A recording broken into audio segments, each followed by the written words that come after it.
Ecuador రాజధాని కీటోకు విమానంలో వెళ్లారు. దానికి పశ్చిమాన పిచించా అను అగ్నిపర్వతం ఉంది.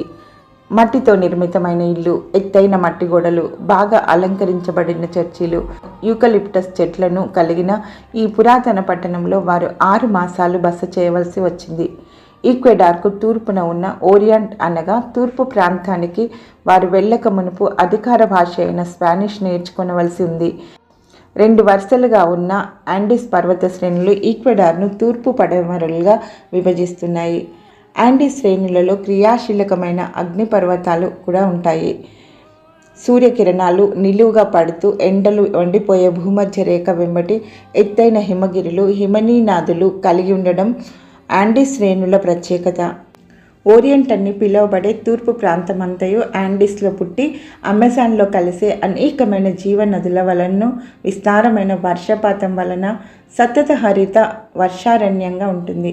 నిజంగా మనం చెప్పుకునే కాకులు దూరని కారడవి వంటి ఈ వర్షారణ్యము కొన్ని లక్షల కిలోమీటర్ల విస్తీర్ణంలో పచ్చని సముద్రం వలె వ్యాపించి ఉంటుంది.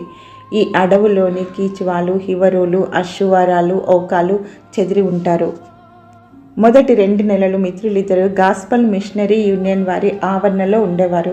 అక్కడ ఎక్కువ మంది ఆంగ్ల భాష మాట్లాడేవారున్నందువల్ల స్పానిష్ నేర్చుకోవడం కష్టమని గ్రహించి మరొక స్పానిష్ వైద్యుని ఇంటిని అద్దెకు తీసుకున్నారు. అక్కడ స్పానిష్ పాఠాలు నేర్చుకోవడానికి ఆరంభించారు. ఆ ఇంట్లో ఉండడం వల్ల స్పానిష్ భాష తప్పక మాట్లాడవలసి వచ్చేది. ఎందుకనగా స్పానిష్ భాష మాట్లాడుతున్నప్పుడు ఆ వైద్యుని 5 పిల్లలు తప్పులను కనుగొని సరిచేసేవాళ్ళు.